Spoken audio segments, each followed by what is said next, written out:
ذرا تصور کریں، ایک ایسا شہر جسے صدیوں سے ناقابل تسخیر سمجھا جاتا تھا، اونچی فصیلیں، مضبوط دروازے اور طاقت کا غرور۔ یہ شہر تھا قسطنطنیہ، اور پھر تاریخ کے افق پر ایک نوجوان ابھرا جس کی عمر 21 سال تھی، لیکن حوصلہ صدیوں جتنا مضبوط تھا۔ یہ تھے سلطان محمد فاتح، وہ عظیم مسلمان حکمران جن کے ہاتھوں نبی کریم صلی اللہ علیہ وسلم کی بشارت پوری ہوئی۔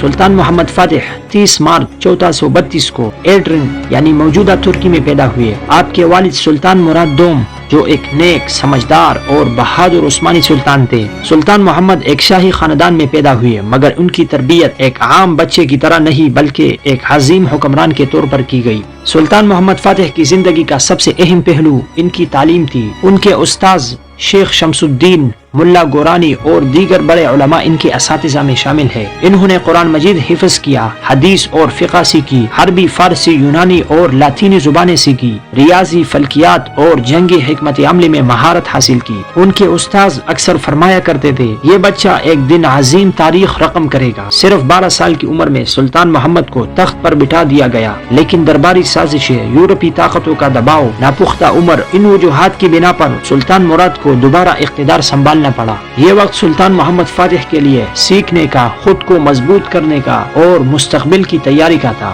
1451 میں سلطان مراد دوم کا انتقال ہوا۔ اب صرف 19 سالہ محمد عثمانی سلطنت کا سلطان بنے۔ ان کے دل میں ایک ہی خواب تھا، قسطنطنیہ کی فتح۔ انہوں نے فیصلہ کیا، یا تو میں قسطنطنیہ فتح کروں گا یا قسطنطنیہ مجھے دفن کرے گا۔ قسطنطنیہ بازنطینی سلطنت کا دارالحکومت، یورپ اور ایشیا کا دروازہ، اور ان کے ساتھ ایک مضبوط قلعہ بھی تھا۔ اور سب سے اہم، یہ شہر نبی کریم صلی اللہ علیہ وسلم کی بشارت سے جڑا تھا۔ ایک حدیث قدسی ہے، قسطنطنیہ ضرور فتح ہوگا اور وہ سپہ سالار کتنا بہترین ہوگا۔ یہ بشارت سلطان محمد کے دل میں زندہ تھا۔ سلطان محمد فاتح نے نئی توپیں تیار کروائی، مضبوط بحری بیڑا بنایا، فوج کو سخت تربیت دی۔ دنیا اس وقت حیرت میں ڈوب گئی جب سلطان محمد فاتح نے ایک ایسا کام کر دکھایا جس کا کوئی تصور بھی نہیں کر سکتا تھا۔ انہوں نے سمندری جہازوں کو پہاڑوں اور زمین کے اوپر سے گزار کر بازنطینی بندرگاہ میں اتار دیا، جسے گولڈن ہارن کہا جاتا ہے۔ بازنطینیوں نے گولڈن ہارن کے دہانے پر ایک مضبوط لوہے کی زنجیر باندھ رکھی تھی۔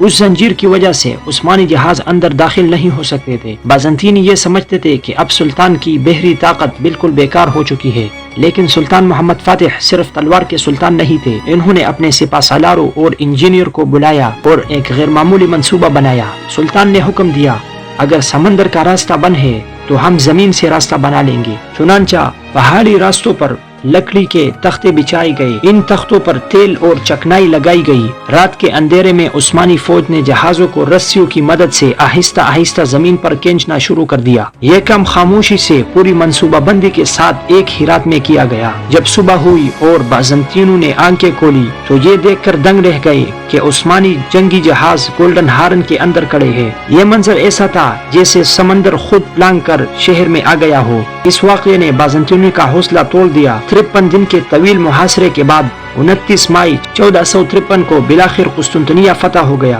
سلطان محمد فاتح گھوڑے سے اترے، سجدہ شکر ادا کیا اور عاجزی سے شہر میں داخل ہوئے۔ یہ صرف ایک شہر کی فتح نہیں تھی، یہ تاریخ کی فتح تھی۔ سلطان محمد فاتح نے شہریوں کو امان دی، گرجا گھروں کو تحفظ دیا، لوٹ مار سے منع کیا۔ یہ اسلام کے اصل چہرے کی مثال تھی۔ بعد میں سلطان نے بلقان فتح کیے، مضبوط قوانین بنائے، انہوں نے ایک عظیم اسلامی ریاست قائم کی۔ سلطان محمد فاتح شاعر بھی تھے، علماء کا احترام کرتے اور خود سادہ زندگی گزارتے تھے۔ وہ خود کو فاتح نہیں، خادم اسلام کہتے تھے۔